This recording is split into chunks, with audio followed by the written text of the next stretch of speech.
Bienvenue, chers mordus de bonne cuisine, place à une recette qui vient du bout du monde. Et souvenez-vous, quand c'est bon, c'est fait maison. Mais avant de sortir nos ingrédients, aujourd'hui le saviez-vous nous emmène faire un petit détour par les coulisses et il va nous accompagner tout au long de la recette. Pendant que la recette se prépare, je vais en profiter pour interviewer la troupe. Parce qu'ici, on cuisine et on papote. Aujourd'hui, une annonce de taille. Nous préparons un événement un peu spécial autour de notre tout nouveau gnome.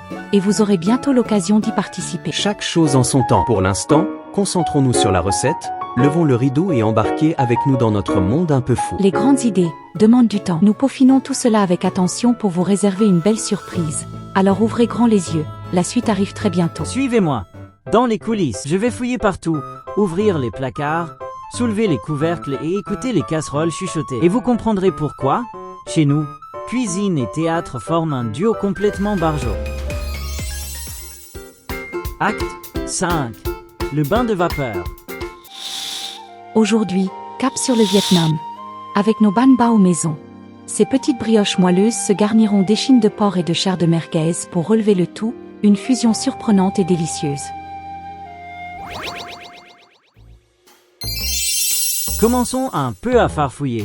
Mais c'est quoi cette histoire avec cette troupe de barjots en cuisine?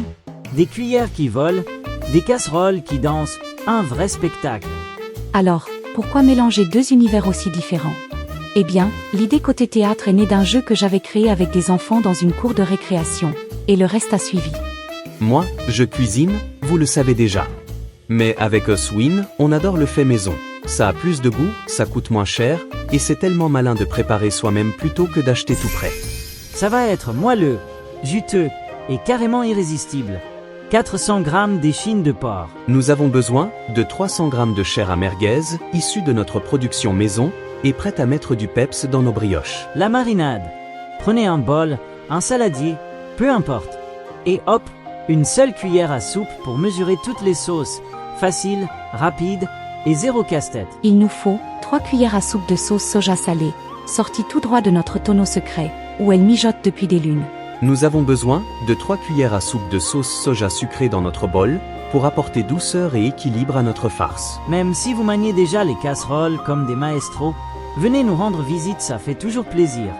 2 cuillères à soupe de sauce à huître, dénichée dans notre chapiteau préféré. Il nous faut 2 cuillères à soupe d'huile de sésame grillée. Les graines dorées ont été grillées et pressées.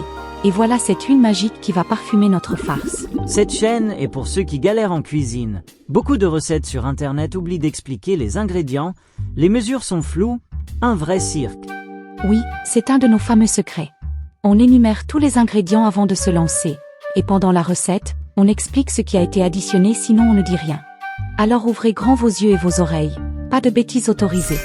Nous avons besoin de 2 cuillères d'huile d'olive pour conclure notre sélection de sauces. Les sauces sont toutes dénichables dans le rayon du monde de votre chapiteau. Enfin, pas toujours. Si vous avez une bonne adresse ou un site pour ce genre de produits, partagez-les avec nous. Nous avons besoin d'une gousse d'ail, tout droit sortie de la tresse de notre cave. Il nous faut un oignon, prêt à se jeter dans la bataille avec la viande, et à nous faire pleurer un peu. Nous avons besoin d'un poivron, qu'il soit rouge, vert, peu importe. Après tout, nous cultivons et préparons tout ici. Il nous faut 2 cuillères à soupe de persil déshydraté. Miam, juste ce qu'il faut pour que la farce sente bon avant même de la goûter. Ah, j'allais oublier. Pour la cuisson, prévoyez un panier à vapeur en bambou. Il vous faudra un panier assez large, autour de 30 cm de diamètre. La profondeur d'au moins 12 cm doit être suffisante pour que les 4 pains puissent gonfler tranquillement, sans toucher le couvercle. Bien sûr, toute vapeur fera l'affaire. Mais ce panier en bambou, c'est encore mieux.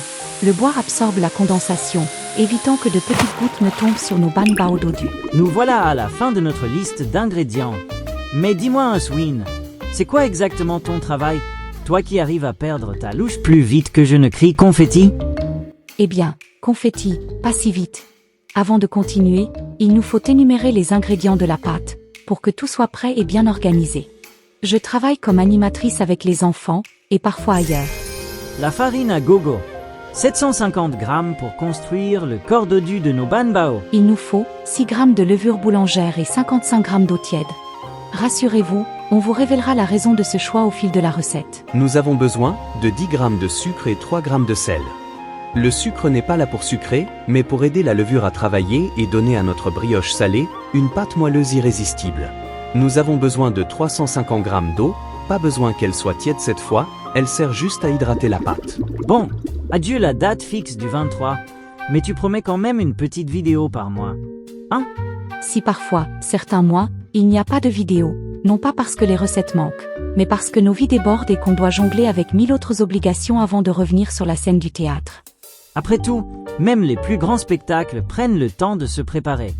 On troque la date fixe contre la surprise. Tant que la passion est là, le rideau se lèvera toujours. Très bien, le mystère de la louche est résolu. Est-ce qu'on peut enfin se remettre à la recette? Allez, regardez-moi toutes ces cuillères à soupe de petits élixirs d'Asie. Ça promet du goût et du spectacle. Cette fois, on attaque la farce. Elle doit patienter toute une nuit au réfrigérateur. Je commence par éplucher l'oignon et la gousse d'ail. Coupons l'oignon en deux. On le pose à plat, puis on fait des entailles verticales sans aller jusqu'au bout. Oh non, pas question que notre oignon s'enfuit. On le maintient fermement, on fait une entaille horizontale, et tada, il est prêt à se transformer en cube pour la gloire de notre farce. Un conseil important pour protéger vos doigts, gardez toujours vos doigts perpendiculaires au couteau. Pour finir la coupe de l'oignon, je le tranche dans l'autre sens. Et grâce aux entailles précédentes, de petits cubes se forment tout seuls. Pour le poivron, c'est la même chose. On le coupe en deux, puis en lamelles, et enfin on découpe chaque lamelle en petits cubes. N'oubliez pas, le cœur blanc et les graines du poivron doivent être retirés. Cette précaution supprime l'amertume de ce légume. Et l'ail, paf, on l'écrase avec la lame du couteau bien à plat. En l'écrasant, l'ail libère davantage ses parfums. Je peux ensuite le hacher plus finement. Vous voyez l'échine de porc? On l'a déjà coupée en petits morceaux pour qu'elle passe sans difficulté au hachoir à viande. Et pour la chair de merguez, soit vous la demandez à votre boucher, soit vous partez à l'aventure et épluchez vos merguez vous-même. Dans tous les cas, le hachoir peut rester au placard. Pendant que la viande passe à la moulinette, dites-moi, combien de temps vous faut-il pour préparer un seul épisode de nos aventures? Oui, l'objectif est toujours une vidéo par mois.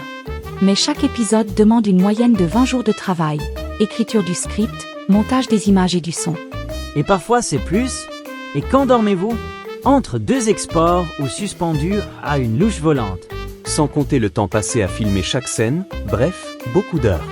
Pas de répit pour ceux qui osent participer à notre spectacle culinaire. Avouez, vous avez un double caché dans la réserve à farine pour tenir ce rythme infernal? Dans le saladier, j'ajoute la chair de l'échine de porc, puis la chair de merguez, ensuite nos légumes, le persil déshydraté et enfin le bol des sauces. Et après ce grand chantier de mélange, chut, la farce file au lit pour une bonne nuit de repos aromatique. Oui, la farce adore ses longues nuits. Pendant que nous rêvons, elle boit les sauces, s'assouplit, et tous ses arômes se mettent à danser, une véritable symphonie dans nos banbao. Ah, si l'impatience vous guette, 2 petites heures feront l'affaire. Oh, cette impatience me fait sourire. 2 petites heures, peut-être, mais la nuit reste le secret des grands chefs. Maintenant, place à la pâte qui va accueillir cette bonne farce. J'active la levure boulangère, je la verse dans la dose d'eau tiède, je mélange, et elle est prête à rejoindre la pâte. Regardons l'arrivée, de la farine dans la cuve, prête pour sa grande aventure. Le sucre et le sel rejoignent la farine. Et voilà l'eau. Mais pourquoi? Oh pourquoi? Elle n'est pas tiède comme pour la levure? Là, c'est sûr.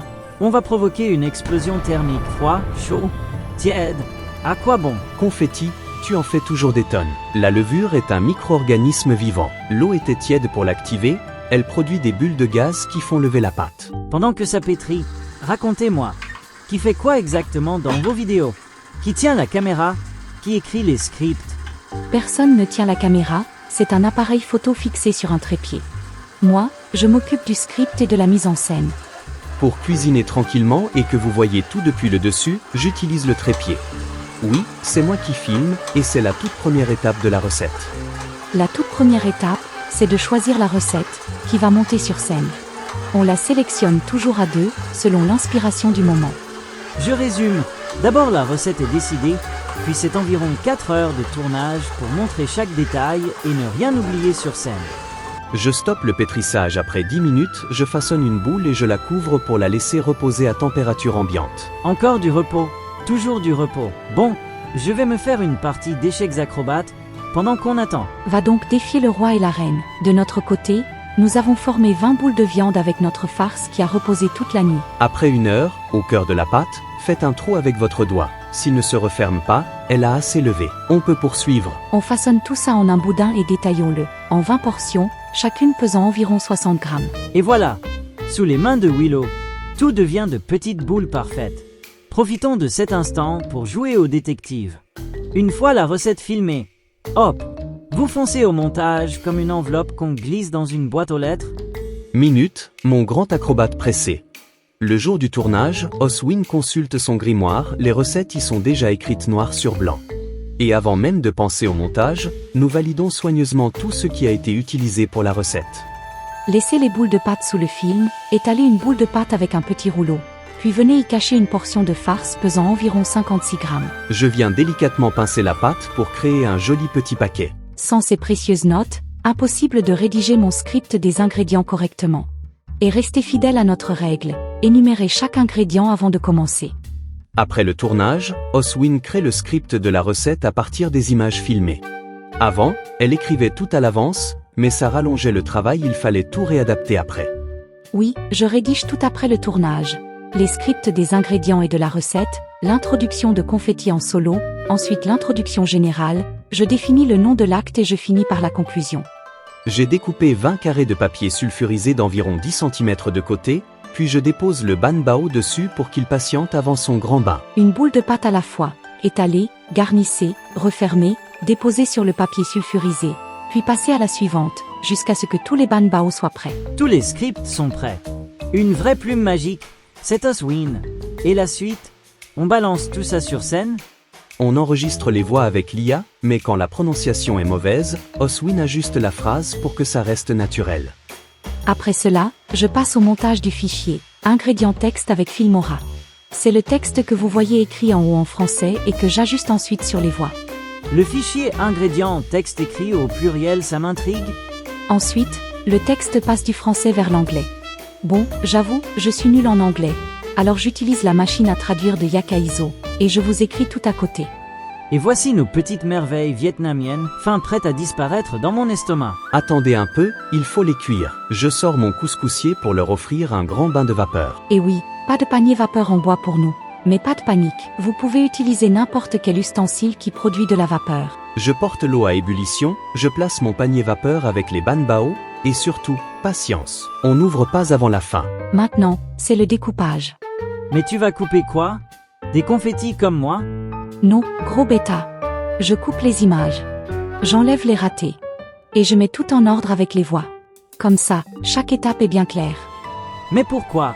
Si j'ouvre maintenant, les ban bao vont-ils s'envoler comme des montgolfières? Confetti, si tu ouvres maintenant, pouf, toute la vapeur s'envole et nos petits trésors se transforment en boules plates et tristes. Laisse-les rêver un peu dans leur bain de vapeur magique. Récapitulons. Cuisson à la vapeur, 20 minutes avec le feu allumé, puis on coupe le feu et on laisse reposer encore 10 minutes, et surtout, je le répète, ne jamais ouvrir avant la fin des 30 minutes. Alors, on a tout écrit, tout traduit, tout coupé. Et maintenant, le cirque peut enfin entrer en scène sur YouTube? Attends. Notre troupe de barjots doit encore se glisser dans les scènes pendant le montage pour que tout prenne vie. Oui, c'est ça. Mais il reste du travail. Je commence par créer les images et les accessoires que nous manipulons. Ensuite, avec Krita, je réalise nos mouvements. Oh là là, ce montage est plus long qu'un numéro de trapèze. On va jamais voir la fin du spectacle à ce rythme. Le moment est venu d'ouvrir et de découvrir nos trésors vapeur, tout chaud, prêts à être dégustés. Voici 20 délicieux ban bao maison pour environ 9 €. Cela revient à 45 centimes d'euros chacun. Et croyez-moi, ils sont délicieux. Il est temps de découvrir les saveurs cachées au cœur de cette petite brioche. Parfait. Voilà notre saviez-vous des coulisses presque terminé. Il ne reste plus qu'à installer nos pantins articulés, les transitions, les décors et le son. Et voilà, le rideau se lève, notre spectacle est prêt à entrer en scène. Il reste juste une dernière touche. Oui, réaliser une miniature qui attire l'œil et écrire une description qui raconte un peu notre univers de barjots en cuisine. Eh bien mes petits curieux, vous avez vu tout le cirque. Des scripts bien rangés, des pantins à leur place, des voix IA à retravailler et des décors qui prennent vie sous nos yeux. Oui, tout ça, c'est notre travail de barjot en coulisses. Alors maintenant, c'est à vous de jouer. Regardez, riez, apprenez, partagez. Et qui sait, peut-être que la prochaine fois, C'est vous qui pourriez bien être les complices de nos bêtises en cuisine. Allez, je vous laisse. Mais maintenant, vous savez que derrière chaque numéro, chaque gnome farfelu, il y a un travail invisible et beaucoup de rires cachés et un zeste de folie indispensable.